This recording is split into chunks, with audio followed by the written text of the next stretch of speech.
nuevamente seguimos con este bello evangelio de Juan, el capítulo 17. Hablábamos hace 8 días de que este capítulo 17 de Juan, donde Jesús, empieza a orar, está dividido en 3 porciones. La primera es que Jesús ora por sí mismo, y eso lo vimos hace 8 días. Del versículo 1 al versículo 5, Jesús está haciendo una oración al Padre, hablando de su glorificación, ¿cierto? Diciéndole al Señor que cumplió con su cometido y le está presentando su vida y todo lo que es. En esta segunda parte, Jesús ora por sus discípulos. Si tú sigues a Cristo, eres uno de sus discípulos. Y si eres uno de los discípulos de Jesús, entonces puedes creer y entender que esta oración también va para ti. Entonces vamos a pedirle al Señor que nos ayude a escuchar atentamente esta oración. Del Evangelio de Juan, el capítulo 17, el versículo 6 al 19. Repito, Evangelio de San Juan, capítulo 17, versículo 6 al 19. Dice así: he manifestado tu nombre a los hombres que del mundo me diste. Eran tuyos y me los diste, y han guardado tu palabra. Ahora han conocido que todo lo que me has dado viene de ti, porque yo les he dado las palabras que me diste, y las recibieron y entendieron que en verdad salí de ti, y creyeron que tú me enviaste. Yo ruego por ellos, no ruego por el mundo, sino por los que me has dado, porque son tuyos. Y todo lo mío es tuyo, y lo tuyo es mío, y he sido glorificado en ellos. Ya no estoy en el mundo, pero ellos sí están en el mundo. Y yo voy a ti, Padre Santo, guárdalos en tu nombre, el nombre que me has dado, para que sean uno, así como nosotros somos uno. Cuando yo estaba con ellos, los guardaba en tu nombre, el nombre que me diste, y los guardé y ninguno se perdió, excepto el hijo de perdición, para que la escritura se cumpliera. Pero ahora voy a ti, y hablo esto en el mundo, para que tengan mi gozo completo en sí mismo. Yo les he dado tu palabra, y el mundo los ha odiado, porque no son del mundo, como tampoco yo soy del mundo. No te ruego que los saques del mundo, sino que los guardes del poder del maligno, del mal. Ellos no son del mundo, como tampoco yo soy del mundo. Santifícalos en la verdad. Tu palabra es verdad. Como tú me has enviado al mundo, yo también los he enviado al mundo. Y por ellos yo me santifico, para que ellos también sean santificados en la verdad. Esa es palabra del Señor. Qué bonita oración, qué bonita enseñanza. Vamos a mirar qué nos quiere decir el Señor Jesús con esta bella oración que hizo por todos nosotros, sus discípulos. Repito, discípulos son todos aquellos, no que creen en Dios, porque usted le pregunta a cualquier persona en cualquier parte del mundo, ¿tú crees en Dios? Y puede estar robando, puede estar matando, puede estar haciendo cualquier otra cosa y dice, sí, yo creo en Dios y en María Santísima. Pero eso no me hace seguidor de Jesús. Eso no me hace discípulo de Jesús. Jesús mismo dijo en Lucas 9, creo que es 9:27, dijo, el que quiera venir en pos de mí, el que quiera venir detrás de mí, el que quiera ser mi discípulo, niéguese a sí mismo, tome su cruz cada día y sígame. O sea que el discipulado es negarse a sí mismo, decir, yo no quiero seguir viviendo mi vida como a mí me da la gana. Yo no soy capaz de dirigir mi vida, me equivoco. Yo sé que si yo dirijo mi vida de acuerdo a mis pensamientos, a mis deseos, me equivoco. Yo quiero seguirte, ser tu discípulo. Hablábamos hace poco del pastor, ¿cierto? El que da la vida por sus ovejas, y las ovejas escuchan la voz del pastor y le siguen. Esas ovejas que escuchan la voz del pastor y le siguen son sus discípulos, los que siguen al pastor, sus seguidores. Jesús ora respecto a los discípulos. Jesús habla de su misión entre los discípulos y cómo la recibieron. Mire los primeros versículos, el 6 y el 8 de Juan 17. Dice, he manifestado tu nombre a los hombres que del mundo me diste. Tuyos eran y me los diste, y han guardado tu palabra. Ahora han conocido que todas las cosas que me has dado proceden de ti, porque las palabras que me diste les he dado, y ellos las recibieron y han conocido verdaderamente que salí de ti y han creído que tú me enviaste. Pero el versículo 6 de una manera muy particular dice, he manifestado tu nombre a los hombres que del mundo me diste. Eran tuyos y me los diste y han guardado tu palabra. La primera parte aquí es, he manifestado tu nombre. ¿Qué quiere decir eso de he manifestado tu nombre? ¿Será que he manifestado tu nombre? Es decirle, mi papá se llama Adonai, mi papá se llama Elohim, mi papá se llama Yahvé, mi papá se llama Jehová o Jehová. Eso será manifestar el nombre de Dios. Jesús manifestó el nombre del Padre por medio de sus palabras, por medio de sus obras. ¿Cómo manifiestas tú el nombre de Dios? Por medio de tus palabras, por medio de tus actos, por medio de tus obras. Vamos a leer, alguien que me lea Juan 14:10. Otra persona busca Juan 5:36 y otra persona busca Juan 10:25. Juan 14:10, Juan 5:36, Juan 10:25. La que tenga alguna de ellas, la lee por Juan 14:10. ¿No crees que yo estoy en el Padre y el Padre está en mí? Las cosas que les digo, no las digo por tu propia cuenta. Ay, sí me salió. Sigue, Dianita. El Padre que vive en mí es el que hace sus propias obras. Listo. Ha manifestado su nombre, ¿por qué? Mire lo que le está diciendo él a Tomás, ¿cierto? O a Felipe. ¿No crees que el Padre y yo somos uno? Yo hablo las cosas que el Padre me ha mostrado, ¿sí o no? Para que ustedes crean que el Padre y yo somos uno mismo. Ha manifestado el nombre del Padre por medio de sus obras. Alguien que me lea Juan 5:36. Yo lo leo. Yo tengo un testimonio más valioso que el de Juan. Las obras de mi Padre, que mi Padre me encargó hacer y que yo hago, atestiguan de mí que el Padre me ha enviado. ¿Cómo les parece? ¿Qué atestiguaba que Jesús venía del Padre? Las obras que Jesús hacía. No son las palabras, no es decir yo creo en Dios, son mis obras las que muestran que yo pertenezco al Padre, que yo manifiesto el nombre del Padre. No por nada en la Biblia, en el Padre Nuestro, la primera parte de la oración dice, santificado sea tu nombre. Y santificar el nombre de Dios no es decirle santo. Santificar el nombre de Dios es respetar a Dios, valorar a Dios, vivir de acuerdo a los preceptos de Dios. Eso es santificar el nombre de Dios. Lo otro es una palabrería simplemente. Claro que parte de la santificación del nombre de Dios es la oración, es la adoración, es la alabanza. Claro que sí. Pero la santificación del nombre de Dios no solamente es palabras. La santificación del nombre de Dios es obras. Alguien que lea el 10:25. Pero ustedes no creen porque no son de mis ovejas. Ustedes no creen porque no son de mis ovejas. Jesús está hablando de que los discípulos que escuchan y creen son parte de su rebaño, son sus ovejas. Y esas personas que creen santifican el nombre de Dios, glorifican el nombre de Dios. Jesús ha revelado a Dios tal como Él es. Jesús vino a revelar el nombre de Dios a quienes de otra manera hubieran permanecido ciegos a su realidad y naturaleza. Si Jesús no nos revela la verdadera imagen de Dios, nosotros no hubiésemos conocido claramente a Dios. Y Jesús esboza muchas parábolas, muchos mensajes acerca del reino y de su Padre.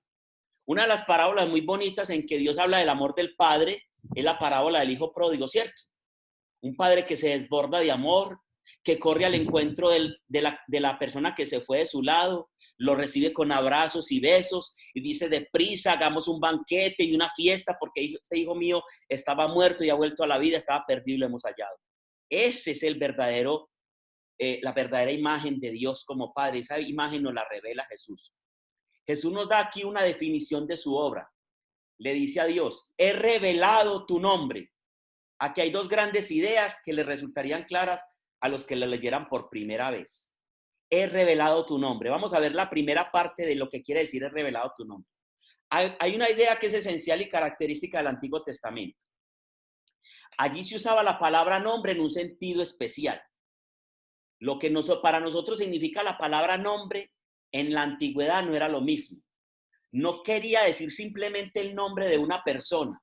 Cuando uno decía el nombre, voy a hablar de tu nombre, voy a santificar tu nombre, voy a hablar de tu nombre, no estaban hablando solamente de cómo se llama la persona, sino de su carácter, en tanto se puede conocer. Eso era santificar, eso era hablar del nombre de alguien. Por eso Jesús dice, qué bonito lo que dice Jesús, ¿cierto? He manifestado tu nombre a los hombres. No quiere decir que simplemente les dijo cuál era el nombre, sino su carácter, cómo era Dios, cómo era su obra, cómo era el Padre que él lo conoció desde la eternidad porque viene de él. Entonces él dice, he manifestado tu nombre. El salmista dice en el Salmo 9:10, en ti confiarán los que conocen tu nombre. Está claro que no se refiere a los que saben que Dios se llama Yahvé o Jehová o de cualquier otra manera que se encuentra en el Antiguo Testamento, no está refiriéndose a eso. Cuando dice, en ti confiarán los que conocen tu nombre, es en ti confiarán los que conocen tu carácter, en ti confiarán los que conocen quién eres, en ti confiarán los que te conocen realmente, los que han tenido un encuentro real contigo. Eso es conocer el nombre de Dios. Los que saben cómo es Dios, su carácter y naturaleza, esos son los que se alegran de poner en él su confianza. El salmista dice en el Salmo 27, estos presumen de carros y aquellos de caballos, pero nosotros estamos orgullosos más que del nombre del Señor Dios. Nosotros estamos orgullosos más que del nombre del Señor Dios. O sea, la gente presume de muchas cosas, de tener muchas cosas, y dice, y nosotros presumimos del nombre de Dios, de conocer a Dios, de tener claro cuál es su carácter, su ser. Esto quiere decir que él puede confiar en Dios porque sabe cómo es. Salmo 22:22. Anunciaré tu nombre a mis hermanos. Sabía quién era Dios, sabía cómo era su carácter, sabía cómo era todo su ser. Este era un salmo que los judíos creían que era una profecía del Mesías y de la obra que realizaría, y quiere decir que el Mesías declararía a la humanidad cómo es Dios. El Mesías vendría a contarnos a nosotros, la humanidad, cómo es Dios. Y nos vendría a dar una prueba de cómo es su Padre. Entonces empieza a hacer las obras de su Padre. Por eso dice, lo que yo hago es lo que vi de mi Padre. Lo que yo hablo es lo que oí de mi Padre. En otras palabras, si me escuchan a mí, si me ven a mí, ven al Padre. Y yo vengo a engrandecer el nombre de mi Padre. El profeta Isaías comprendió que Dios decía, mi pueblo sabrá mi nombre en aquel día. Está hablando del día del Mesías. Porque yo mismo, el que estoy hablando, estaré presente. O sea, el mismo Dios en el ser de Jesús daría a conocer el nombre de Dios. Isaías 52:6. Eso es tanto como decir que en la era mesiánica se sabrá a ciencia cierta cómo es Dios. En la era mesiánica, en el mesianismo de Dios, Jesucristo nos mostrará realmente cómo es Dios. A uno le preguntan, ¿y cómo es Dios? ¿Y cómo es Él? Y yo les digo, ustedes quieren conocer a Dios, conozcan la vida y obra de Jesús. Si quieren saber quién es Dios, su amor, su misericordia, su entrega, su devoción, su pasión, miren a Jesús. Su amor, ahí conocen a Dios. Es otra manera de decir, el que me ha visto a mí, ha visto al Padre.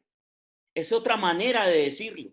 Juan 14:9, el que me ha visto a mí, ha visto al Padre. Jesús, cuando le dice al Padre que he venido, que es muy bonito lo que le dice, yo he venido he manifestado tu nombre a los hombres. Juan 14:9, he manifestado tu nombre a los hombres. Eso quiere decir, el que me ha visto a mí, ha visto al Padre. Es la suprema afirmación de Jesús, que en él la humanidad ve la mente, el carácter y el corazón de Dios. En Jesús la humanidad ve la mente, el carácter y la humanidad de Dios. Pero hay una segunda parte cuando dice, he manifestado tu nombre. Y es esta parte tan tremenda que quiero mostrarles en este momento. Voy a pasar a mostrarles una diapositiva para que vean lo que les quiero decir. Les voy a mostrar una diapositiva. Voy a compartir la pantalla para mostrarles una diapositiva. ¿Listo? Voy a compartirles una diapositiva bien especial acá. Acá. Para que entiendan cuál es el nombre del Señor. ¿Listo? Vamos a compartir acá la pantalla. ¿Están viendo la pantalla? ¿Sí? Listo. El nombre de Dios era impronunciable. Se hablaba del tetragramatón. Cuando Dios se encuentra con Moisés en el desierto, Moisés le dice cuando ve la zarza ardiente, si la gente me pregunta, ¿cómo es tu nombre? ¿Quién eres tú? ¿Qué les digo? Y Jesús en hebreo, Dios en hebreo le dijo esta palabra. Mire lo que le dijo. Estas palabras le dijo. Mire, ahí está. ¿Están viendo acá? Le dijo esto. Y esto era innombrable. Esto quería decir, la gente no podía nombrar el nombre de Dios. En su lugar se utilizaba una variedad de seudónimos, como Adonai, que es Señor, Elohim, que es Dios, y Hashem, que es el nombre. Entonces, me habló el nombre, me habló Elohim, me habló Adonai. Eso era la manera de la gente referirse a Dios, porque para ellos el nombre de Dios era innombrable, no lo podían decir. Era el gran yo soy. Cuando dice yo soy el que soy, no hay nadie como yo. Pero en esta situación, en este juego de palabras, hay algo bien bonito. Y es esto, miren. Miren qué cosa tan tremenda. Los hebreos hablaban de derecha a izquierda y escribían de derecha a izquierda. O sea, leían de derecha a izquierda y escribían de derecha a izquierda. Entonces, ellos leían así, Y-H-W-H. Esto quiere decir yo soy el que soy. Enderezándolo, entonces quedaría Y-H-W-H. ¿Qué quiere decir eso? Mire lo que quiere decir. Mire lo que quiere decir. Las dos pronunciaciones más comunes son Jehová, una pronunciación latina utilizada desde el siglo XVI, y Yahvé, un intento de pronunciar la palabra según una interpretación hebrea más literal. Realmente es más vieja la forma Yahvé porque fue una interpretación hebrea. Jehová apenas viene desde el siglo XVI. Entonces, por eso la Iglesia Católica utiliza el nombre de Yahvé. Pero ni Jehová ni Yahvé, porque ninguna de las dos era original. Realmente el nombre de Dios es este. Yo soy el que soy. Para poder entenderlo, les voy a mostrar algo bien tremendo. Yahvé, que es Y-H, o yo soy, que es Y-H-W-H, en los primeros siglos le colocaron una A aquí y una E, y se quedó llamando Yahvé, que es el yo soy, Dios. ¿Listo? Más adelante, en el siglo XVI, le colocaron una E, una O y una A, y quedó Jehová, que es lo mismo que decir Jehová. Católicos, Yahvé, no católicos le dicen Jehová, pero independiente es el mismo yo soy. Pero ninguno de los dos nombres es el nombre original. El nombre original de Dios es este. Y ni siquiera lo nombraba, le decía más bien Adonai, Elohim. Ahora, el nombre de Dios Yahvé está a menudo conectado con su revelación a Moisés en Éxodo 3:14, donde Dios le dijo a Moisés, yo soy el que soy. Listo. Esa es la segunda parte. Esa es la segunda parte que les decía que hay con respecto a esto. En tiempos algo más avanzados, cuando los judíos hablaban del nombre de Dios, se referían al tetragramatón, que ya les acabé de explicar, ¿cierto? Habiendo enseñado y fortalecido a los discípulos tanto como pudo, En la víspera de la desesperanza, Jesús ahora hace algo grandioso. Él los encomienda al Padre en oración. Y aquí empieza algo bien bonito.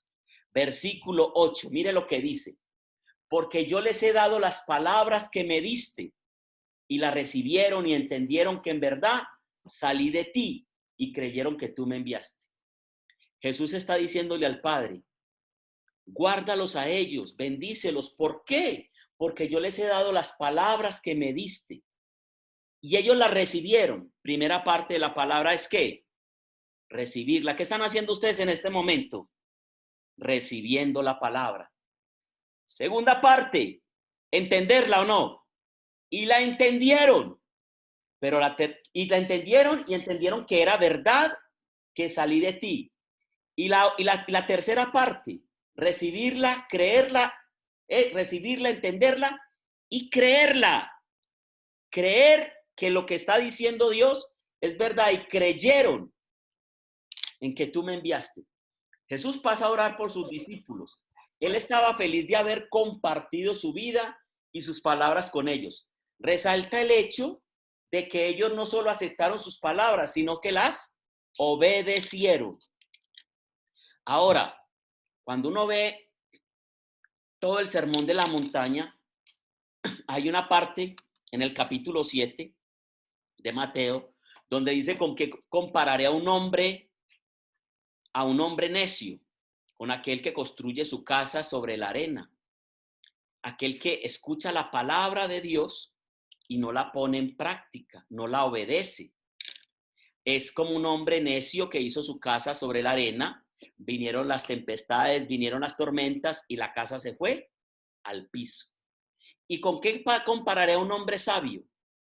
Aquel que escucha la palabra de Dios y la obedece, la pone en práctica, dice Jesús. Es como un hombre que construyó su casa sobre la roca. Vinieron las dificultades, las enfermedades, los problemas, el coronavirus, las angustias, las necesidades, los miedos, la ansiedad. Y la casa se mantuvo firme porque estaba cimentada sobre la roca que se llama Jesús. Porque escuchó la palabra y la obedeció. Y permanecían firmes en la fe. Los discípulos escuchaban a Jesús, entendían su palabra, creían en su palabra, la obedecían y se mantenían firmes en la fe. Por eso Jesús levanta una oración por ellos y por todos los discípulos que escuchamos la palabra, entendemos la palabra, creemos la palabra, obedecemos la palabra y a pesar de todas las circunstancias y de todo lo que nos diga la gente y de todo lo que nos diga el mundo, seguimos firmes en la fe. Lo primero que dice es, han guardado tu palabra. Cuando pensamos en todos los fracasos y decepciones de los discípulos, esta es una valoración amable de Jesús. Él les juzga con generosidad.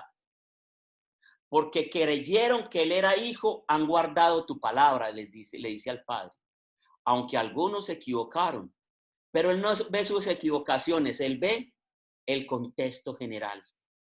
Esta es la otra cara de la moneda, la responsabilidad humana. ¿Cuál es la responsabilidad humana? ¿Cuál es la responsabilidad tuya y mi responsabilidad?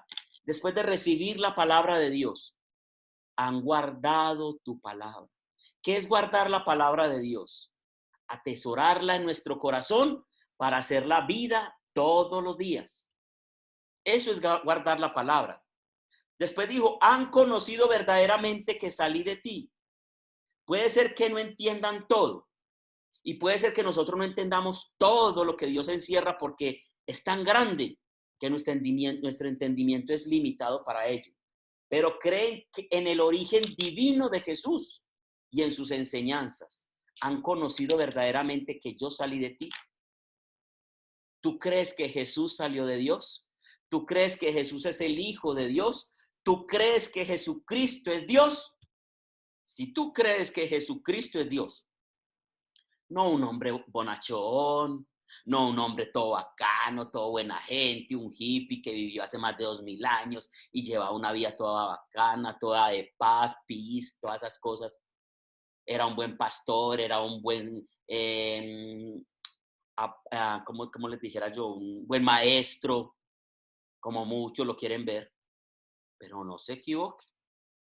En el principio ya existía la palabra, Jesús, y aquel que es la palabra estaba con Dios y era Dios.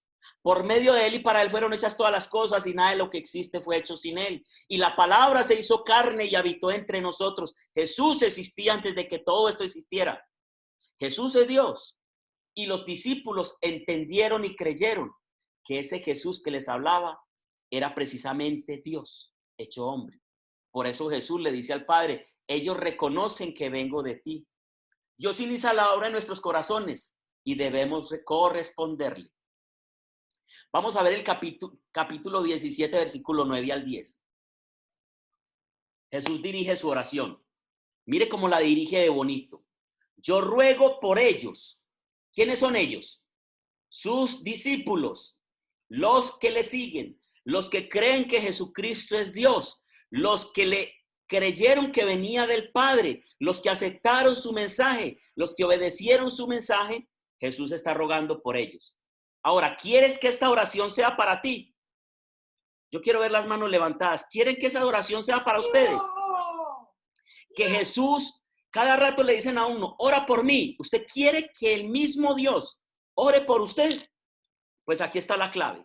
Para que esa oración sea suya, debes de ser un discípulo de Jesús, ¿o no? Y un discípulo de Jesús escucha su palabra, la atesora en su corazón, la guarda, la entiende, la cree, la obedece y sigue firme en su fe. ¿Sí? Entonces, si ese es tu caso, mire lo que dice Jesús por ti. Yo ruego por ellos. Señor, quiero ser uno de ellos. Cuando dice yo ruego por ellos, yo quiero ser uno de ellos. No ruego por el mundo, sino por los que me diste, porque tuyos son y todo lo mío es tuyo y lo tuyo es mío y he sido glorificado en ello.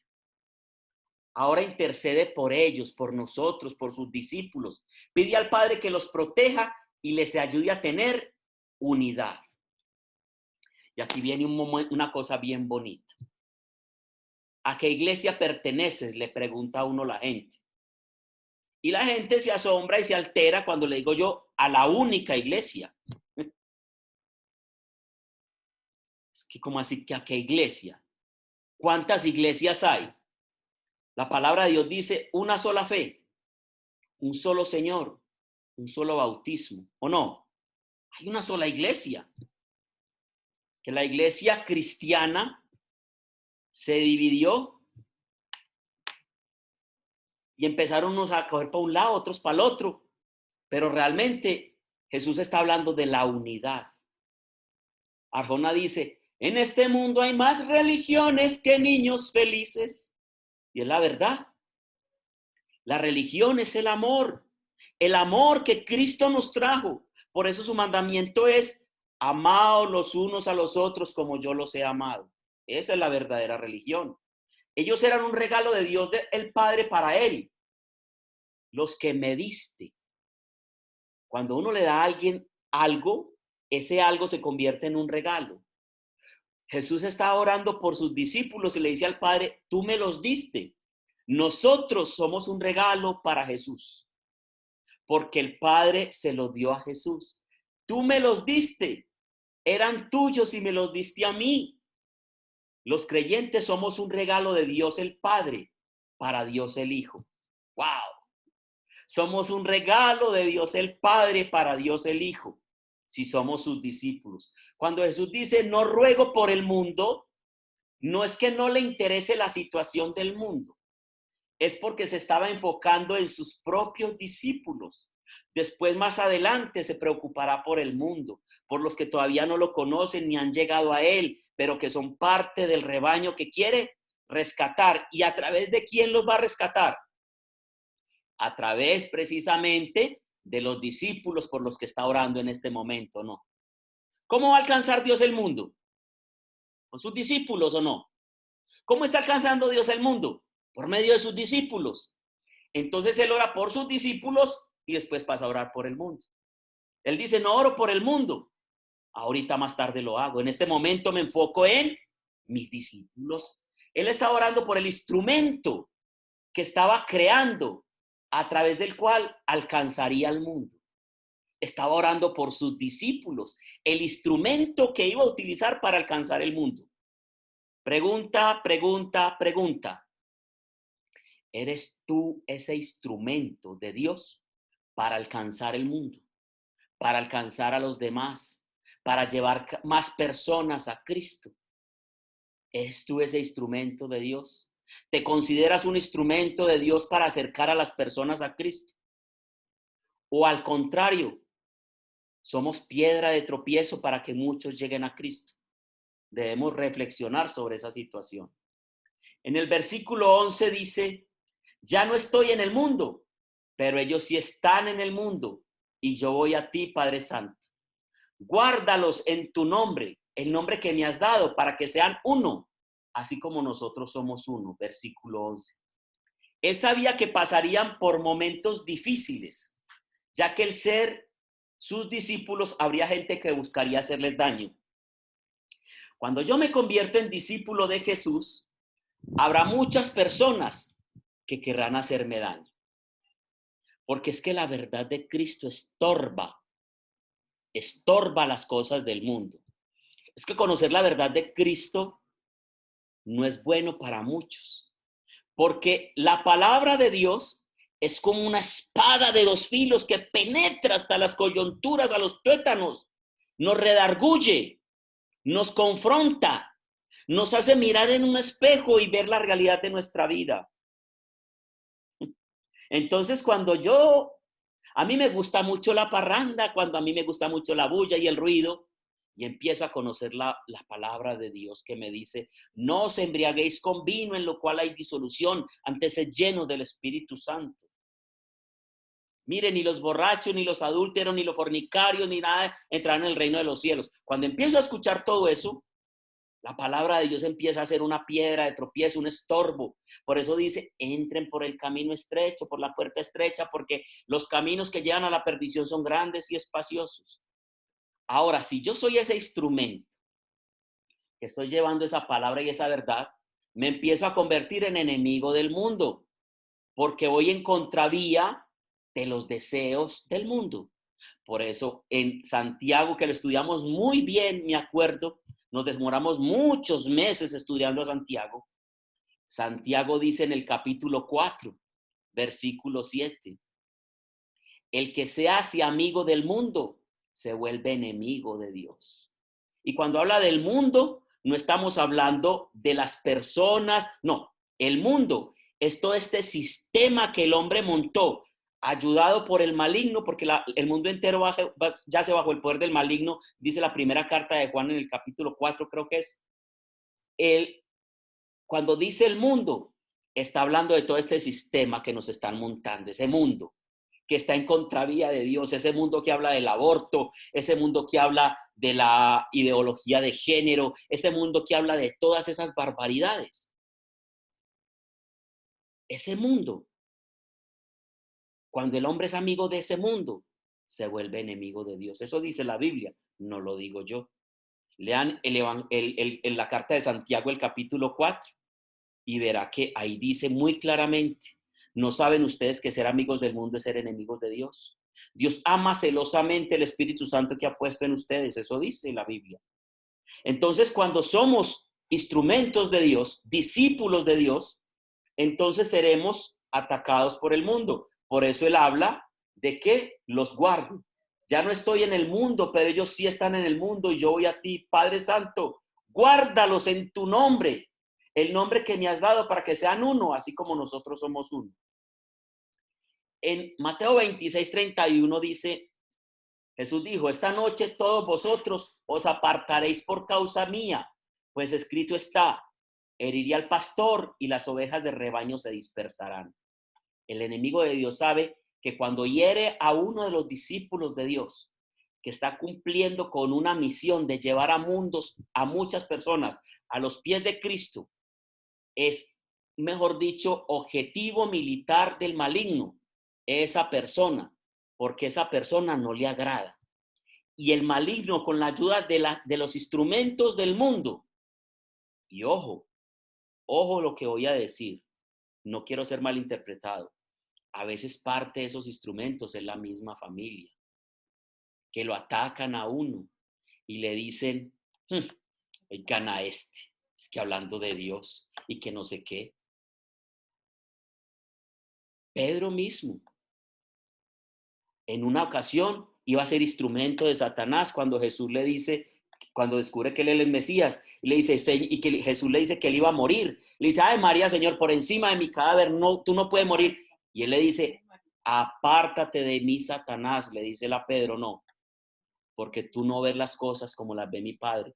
Cuando Satanás quiere decir el antagónico, el que está en contra de los preceptos de Dios. Y a veces, personas de nuestra familia, sin ser malos, ojo, no estoy hablando que sean satánicos, sin ser malos, siendo buenas personas, son utilizadas por el enemigo en sus mentes y en sus corazones para atacar tu vida.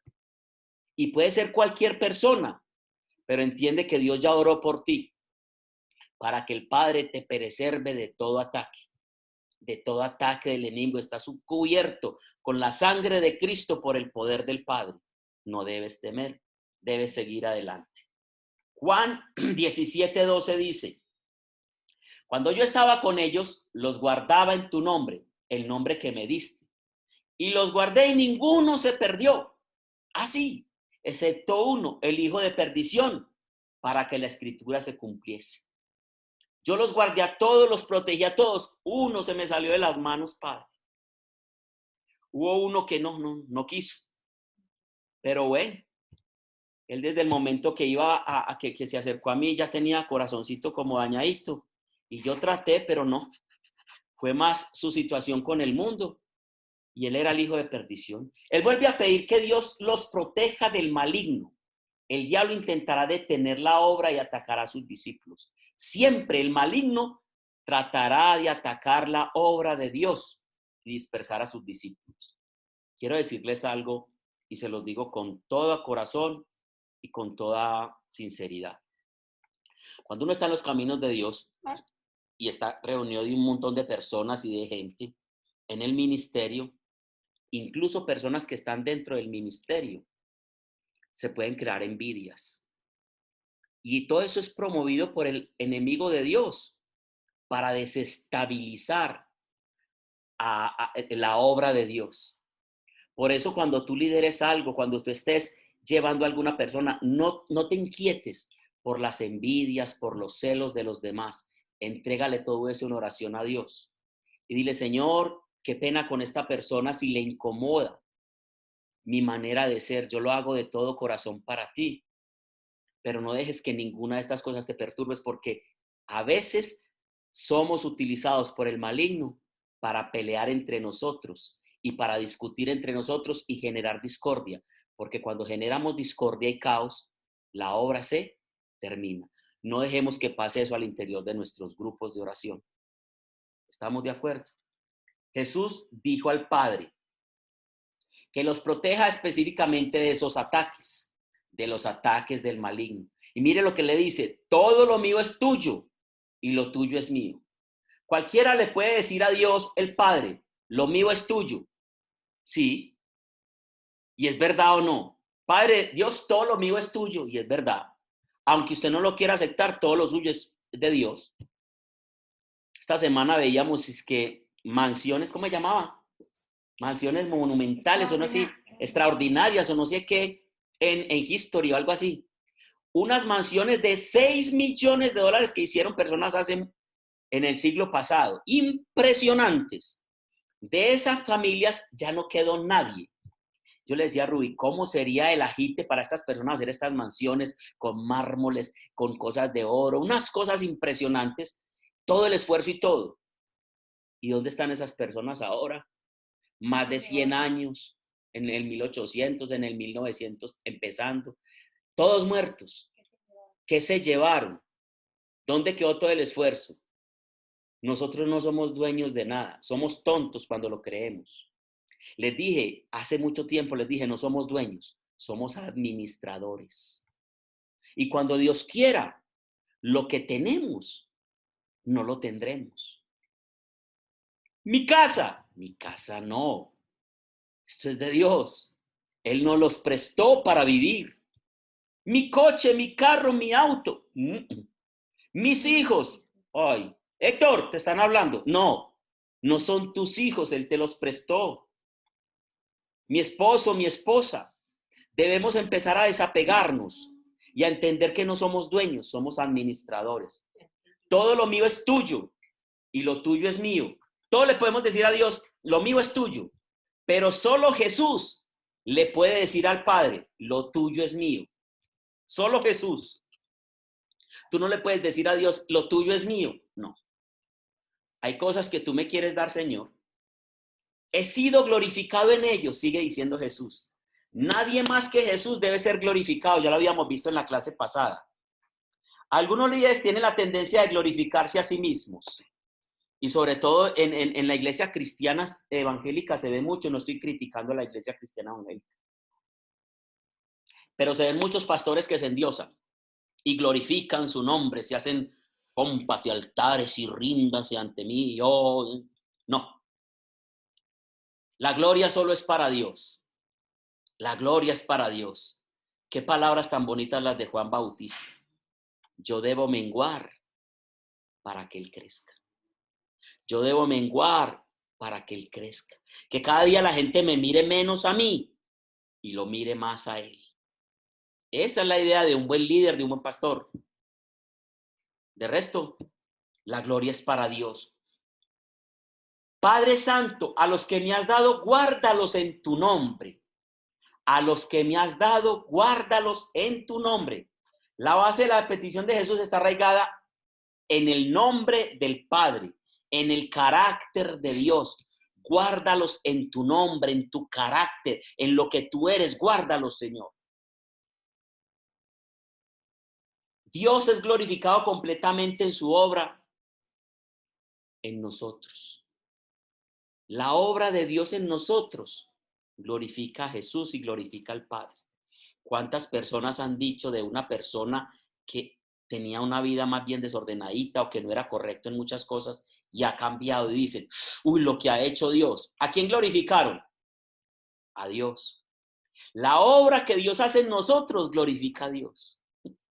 Cuando yo me dejo transformar por Dios, mi transformación glorifica a Dios. Entonces ahí es donde yo, santificado sea tu nombre. Estoy santificando con mi vida el nombre de Dios porque lo estoy glorificando. El que continuemos en Jesús no se deja a nuestro esfuerzo solamente. ¿Sabían ustedes?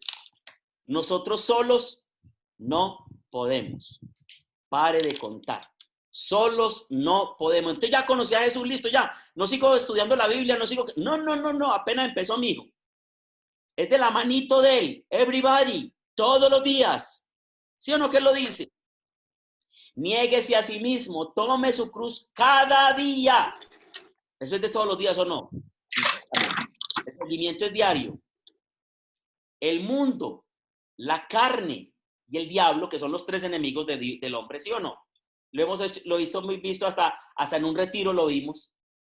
Son tan poderosos, tan penetrantes y tan seductivos que nunca podríamos permanecer por nuestros propios esfuerzos en Dios si no tuviéramos a Jesús. Lo necesitamos a Él. Si continuamos con Jesús es porque Él ha orado por nosotros en este momento. Padre, guárdalos. Y cuando dice Padre, guárdalos es porque yo voy a estar ahí con ellos, ayudándolos, acompañándolos, defendiéndoles, enseñándoles. Y el Espíritu Santo que está en sus corazones les recordará todo lo que yo les he enseñado. Cuando estaba con ellos en el mundo, yo los guardaba en tu nombre. Jesús mantuvo al grupo apostólico junto y salvo durante su ministerio aquí en la tierra. Él ora para que se continúe guardando. Ninguno de ellos se perdió, solamente el hijo de perdición. Hubo una excepción a la obra de Jesús de guardar a sus discípulos. Judas. Esto fue porque en el cumplimiento de las profecías Judas era el hijo de perdición, el que fue seducido para el mal y la destrucción. Él no fue programado para eso. Dios conocía de antemano lo que iba a pasar con Judas. Y entonces, ¿por qué lo aceptó?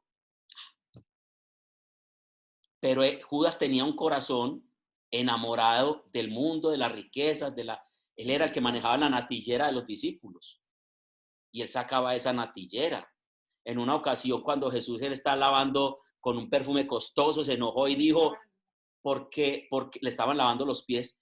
Y le dijo, pero ¿por qué permites que fierregue ese perfume tan costoso? Dile que no lo bote más, que lo guarde, que nos los entregue para venderlo, para tener más plática en el arca. Acuérdate que yo soy el administrador, para que poder vivir mejorcito, Señor, ¿cierto? Y fue por 30 monedas de plata, que eso no eran cualquier cosita tampoco, que vendió a Jesús. O sea, Judas tenía su corazón apegado a las cosas del mundo. Y aún teniendo a su Salvador, no entendió a su Salvador. El hijo de destrucción, la frase denota un personaje abandonado, uno finalmente perdido y entregado al mal, que le dio la espalda a Jesús. Juan 17, 13 al 16, Jesús elabora en la primera petición, guárdalos en mi gozo, lejos del mal. Mire lo que dice, pero ahora voy a ti, y hablo esto en el mundo, para que tengan mi gozo, cumplido en sí mismo. Yo les he dado tu palabra y el mundo los aborreció, porque no son del mundo, como tampoco yo soy del mundo.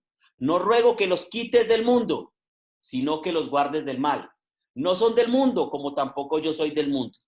Muy a propósito de esta oración, antes de conocer yo a profundidad todo este tema, yo cuando oro por mis hijos utilizo esta oración y no sabía pues la profundidad que tiene. Yo le oraba al Señor y le decía, yo no te pido que lo saques del mundo, porque es imposible o no, pero que estando en el mundo, los preserves del mal. Yo oro por mis hijos así. Señor, yo no te pido que los saques del mundo, es imposible, pero estando del mundo, presérvalos del mal. Y Jesús ora de la misma manera por nosotros. Yo me robé esas palabras de Jesús para orar por mis hijos.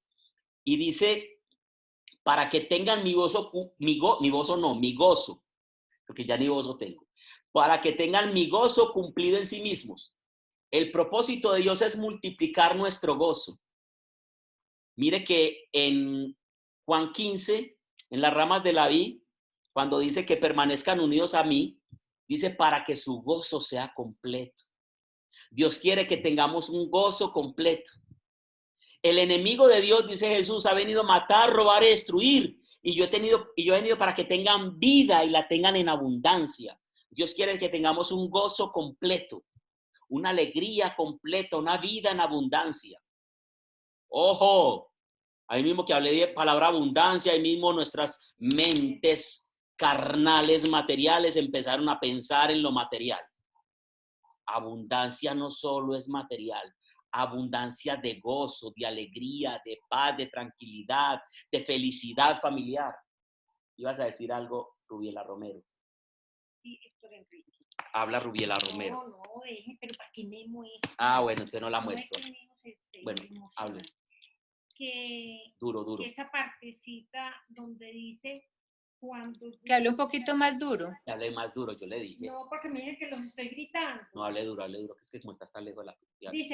Dice que cuando yo estaba con ellos en el mundo, los cuidaba del mundo. O sea, pues como tan importante saber que esa oración de Jesús no es porque él, es otra forma de él o de nosotros entender la naturaleza humana de Jesús, que él siendo Dios estaba con nosotros en el mundo, en el mismo mundo que nosotros estábamos, expuesto a las mismas cosas que nosotros estamos, a las tentaciones, a las situaciones, a todos los sufrimientos, a todo.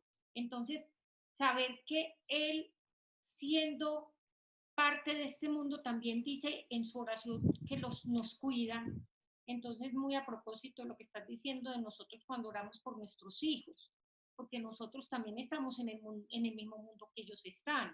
De hecho, muchas veces fuimos víctima de tentaciones por nuestra juventud o por nuestras cosas como ellos, ¿cierto? Entonces, no nos quita también la opción de nosotros orar de esa misma manera, porque entendemos que si con Jesús, tomados de la mano de Él, podemos vencer al mundo, nuestros hijos también, pero tomados de la mano de Él. Solamente Entonces, con Él. entender que Él era de este mundo y estaba aquí es la parte que me parece más tremenda y más bonita. Jesús no está haciendo una oración desde el cielo, no es Jesús de la divinidad, No, sino Jesús el humano. Es que de hecho era antes de enfrentarse a toda esa situación que iba a vivir. Exacto, el Jesús humano que vive en el mundo como nosotros, ora por nosotros, y eso es lo que me pareció muy hermoso y muy bendecidos, muy dichosos nosotros que hemos tenido esa opción de que Él ore por nosotros porque nos entendió, porque Él entendió nuestra fragilidad y nuestra humanidad. Así sea. No ruego que los quites del mundo, eso sí que me parece bonito. Esta oración de Jesús nos previene en contra de buscar refugio en un aislamiento cristiano. No nos aislemos como una islita, los cristianos vamos acá y no. En monasterios modernos, nuestra meta es estar en el mundo, pero no ser del mundo. ¿Escucharon lo que acabé de decir? Nuestra meta es estar en el mundo, pero no ser del mundo. ¿Listo? O del maligno. Así como un barco está en el océano, pero sin permitir que el océano esté en el barco. ¿Ya? Nosotros podemos estar en el mundo, pero sin ser del mundo. Porque nuestro pensamiento, nuestras palabras y todo lo que sabemos de Dios no nos permite ir en el mismo sentido en el que el mundo va, porque el mundo va en contravía de Dios. Cuando empezamos el Sermón de la Montaña, acuérdese que Jesús voltea las cosas principales del mundo y habla de lo que para el mundo no es importante. El mundo dice, bienaventurados los que ríen. Jesús dice, bienaventurados los que lloran. Bienaventurados los ricos. Jesús dice, bienaventurados los pobres. ¿Ya? Jesús empieza a dar toda una transformación de lo que realmente representa el reino de Dios, que representa más el ser que el tener. ¿Ya? Y nosotros estamos tan enfocados en este mundo terrenal, al tener, a lo material, a la carne, al mundo, que en eso se nos olvidó el ser. Y en este encierro que nos ha permitido Dios, algunos han podido elaborar todo un trabajo personal de reencontrarse con ese ser que hay en cada uno de nosotros, creado a imagen y semejanza de Dios. Ya para terminar, el versículo 17 al 19 dice, santifícalos en tu verdad, tu palabra es verdad. Como tú me enviaste al mundo, así yo los envío al mundo. Así yo los he enviado al mundo y por ellos yo me santifico a mí mismo para que también ellos sean santificados en la verdad. Primera parte de esos dos versículos, santifícalos en la verdad. ¿Qué es santificarlos en la verdad? ¿Quién es la verdad? Le decía yo a un amigo mío, en ese mueble que ustedes también va ideal, que está ahí, estaba yo sentado con un amigo hace unos meses atrás. Y empezamos a disertar sobre cosas, pues tiene un pensamiento muy filosófico y me decía, ¿y qué es la verdad? Y yo le dije, no, ¿qué es la verdad? ¿Quién es la verdad? Porque la verdad no es un concepto ni una cosa. La verdad es un ser y se llama Jesucristo. Él dijo, yo soy el camino, la verdad y la vida. Él es la verdad. Si Jesús es la verdad, su palabra es verdad, porque también es la palabra, ¿o no? En el principio existía la palabra, Jesús es el verbo, el logo, la palabra, y es la verdad. Cuando dice santifícalos en tu verdad, dice conságralos. O conságralos en tu verdad, es conságralos en mí, santifícalos en mí. Santificar significa ser apartados para el uso y gozo especial de Dios. Apártalos para mí, apártalos para que sean míos, para que se dejen guiar por mí, para que sean uno conmigo. Esto implica sanidad, santidad, ser apartados de la corrupción del mundo y para el uso de Dios. Eso quiere decir santifícalos en la verdad. Sepáralos para Dios, sepáralos para mí. Jesús no daba más no nada más dejó a los discípulos para que se santificaran a sí mismos. Él oró por su santificación. Jesús oró por nuestra santificación, para que fuéramos apartados para Dios. Este proceso, así como el de ser guardados, no nos es dejado para que lo hagamos solos. Es una obra de Dios en nosotros y a través de nosotros. Es una obra de Dios en nosotros y a través de nosotros. El que hace la obra se llama el Espíritu Santo, que cual artesano, cual, ¿cómo se llama? Escultor, empieza a esculpir en nosotros la imagen de Cristo, quitándonos todas esas punticas y todas aquellas cosas que nos sobran y que todavía son del mundo, para que nuestra vida cada día se parezca más a Dios. Como mirarnos a un espejo, dice Pablo, y ver reflejado en ese espejo el rostro de Cristo. Y esto por la obra del Espíritu Santo, dice Pablo, San Pablo. Santifícalos en tu verdad, tu palabra es verdad. Como tú me enviaste al mundo, así los he enviado al mundo. El Padre envió a Jesucristo al mundo para dar a conocer ¿qué? ¿Quién es Dios? ¿Cuál es su obra? ¿Cuál es su plan en nuestras vidas? ¿Cuál es su plan perfecto en cada uno de nosotros? Jesucristo vino, nos trajo esa noticia, se llama Buena Nueva, Evangelio. Y así como el Padre envió al Hijo a traer ese Evangelio, esa buena noticia, el Hijo nos envía a nosotros a que sigamos siendo parte de ese Evangelio, de llevar esa buena noticia. Como tú me enviaste al mundo, así yo los envío al mundo. El pensamiento de servicio se encuentra en medio de la santificación. Somos apartados para servir a Dios, no para admirarnos mutuamente. Somos separados para servir a Dios. Mira cuál es tu ministerio, mira cuál es tu don, tu talento, tu carisma. Y todo eso que Dios te ha dado, lo vas a utilizar para el servicio de Dios y de la humanidad. El dinero a veces es importante. Algunos dirán siempre. No, pero la Biblia dice otra cosa. Mateo 6:33. Mateo 6:33, ahorita lo leen. Pongan toda su atención en el reino de Dios y en su justicia. Su justicia es su rectitud, en hacer lo que Dios espera. Y todo lo demás les será añadido. En otras palabras, se lo doy por ñapa. Pero nosotros nos preocupamos de las cosas. Y Dios nos dice que nos preocupamos de vivir para Él. Preocúpense del reino de Dios y su justicia. Preocúpense por el reino de Dios. Venga a nosotros tu reino, nosotros somos parte de que ese reino se establezca en la tierra, de que las personas conozcan a Jesús, conozcan su reino. Este pasaje ilumina también el sentido del discipulado. Quiero hacer una última reflexión para hacer la oración. El discipulado cristiano se basa en el hecho de que Jesús ha venido de Dios.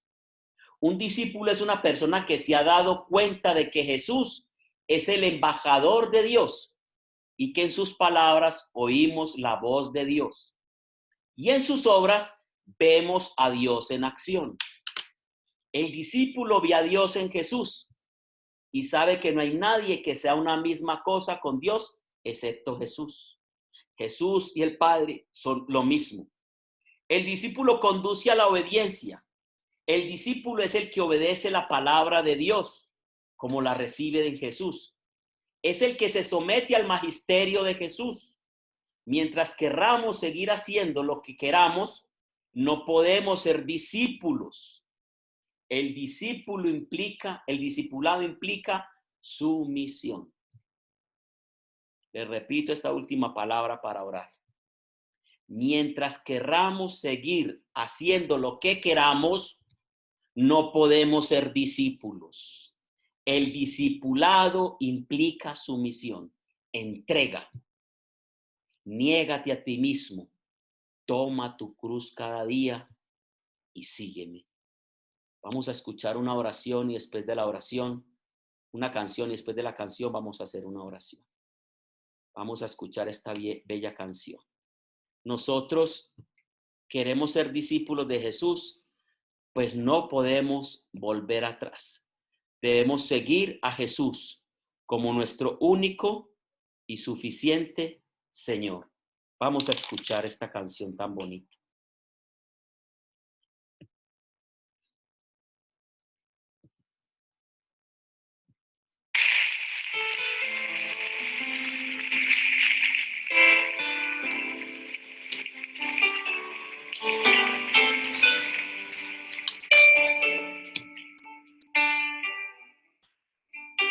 Enamóranos tú, Jesús, mi fiel amigo. Enamorarse. Enamóranos de ti, Señor.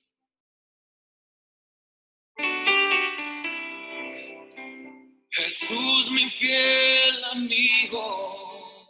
Tan amigo que oró por nosotros, mi dulce caminar. Mi dulce caminar.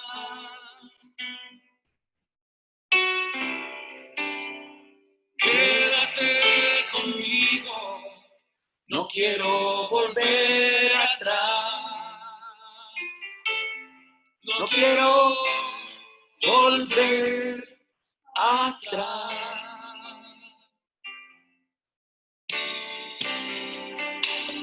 Llévame allá, donde sé que habrá paz, donde tengo que callar para escucharte hablar, donde todo es realidad y el tiempo no existe más.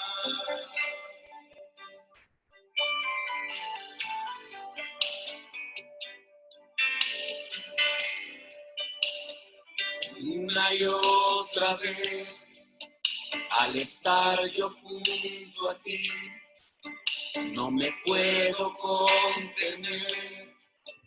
Cuando me miras así, ya no hay nada que decir. Eres todo para mí. Jesús, mi fiel amigo. Jesús, mi fiel amigo. Jesús, mi fiel amigo. Mi dulce caminar.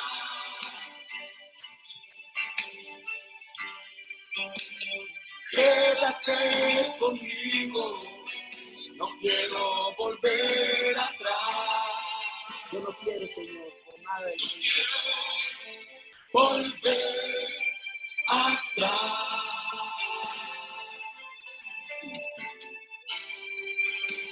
Jesús, mi fiel amigo. Mi dulce caminar.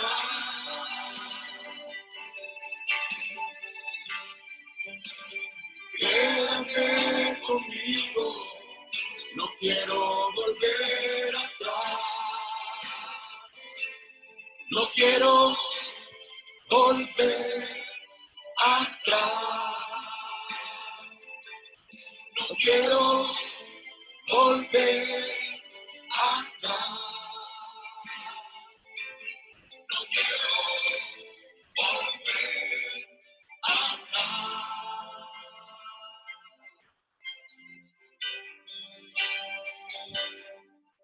Solo en ti, Señor, quiero estar. Solo en tu presencia. Solo en tu presencia. Solo contigo queremos estar, Señor. Levanta tus manos y deja que Él te ministre.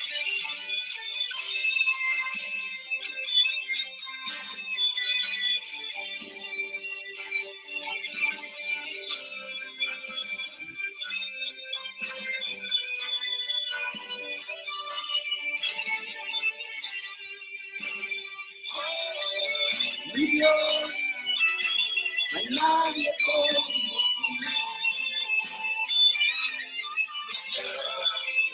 Volver atrás. No quiero volver atrás.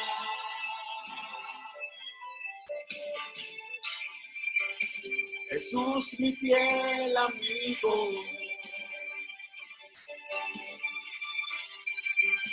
Mi dulce caminar.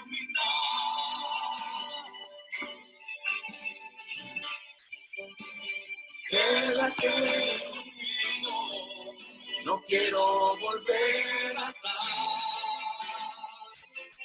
No quiero volver atrás.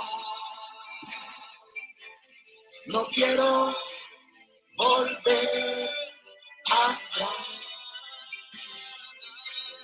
No quiero volver atrás.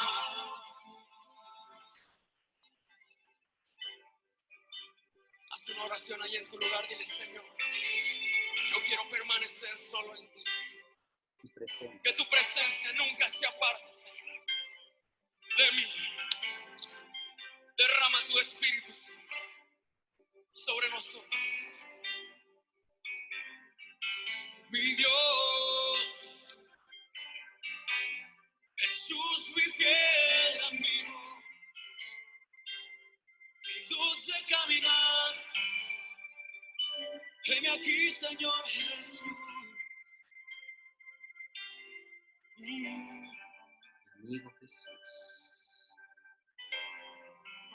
Mi amigo Jesús, tú eres mi fiel amigo.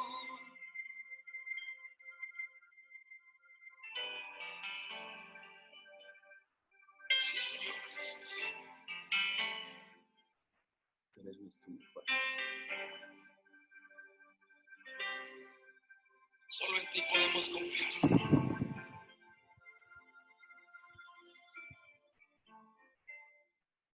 Tú eres nuestro mejor amigo. Padre, gracias en el nombre de Jesucristo, el Hijo de Dios. Gracias por este tiempo que nos permitiste tener, Señor. Señor, muchas gracias. Gracias por tu amor, por tu misericordia, por tu bondad, por tu fidelidad, Señor. Padre, queremos ser tus discípulos, Señor. Escuchar tu palabra. Entender tu palabra. Creer en tu palabra. Aceptar tu palabra. Vivir tu palabra y llevar tu palabra. Queremos ser discípulos tuyos, Jesús, con todo nuestro corazón. Nos equivocamos, Señor. Cometemos errores, tú lo sabes, Señor. Pero una y otra vez recurrimos a tu misericordia y a tu perdón para que nos limpies, nos purifiques, nos des otra oportunidad cada día, porque tus misericordias se renuevan cada mañana, Señor. Gracias, Jesucristo, Hijo de Dios, por haber sacado el tiempo para orar por mí, díselo, por haber sacado el tiempo para orar por cada uno de nosotros. Gracias, Señor Jesús, por darnos la oportunidad de conocer que en tu corazón estuve y estuvimos cada uno de nosotros para que oraras por nosotros. Y le pediste al Padre que no nos sacara del mundo, que estando en el mundo nos preservara del mal, pero que es de tu mano, Señor, que debemos seguir para preservarnos del mal y de la maldad del mundo y para llevar a muchos a que se salgan de ese sistema del mundo que no trae sino desgracia y que nos acojamos a tu palabra, que nos acojamos a tu voluntad, que nos acojamos a tu proyecto de vida, Señor, en cada uno de nosotros. Yo te doy gracias por todas las personas que se conectaron a esta enseñanza. Las entrego en tu nombre a sus familias, a cada uno de ellos, y los bendigo en el nombre del Padre, del Hijo y del Espíritu Santo. Y nos vamos a este lugar, mas no de tu presencia, Señor. En el nombre del Padre, del Hijo y del Espíritu Santo. Amén y amén.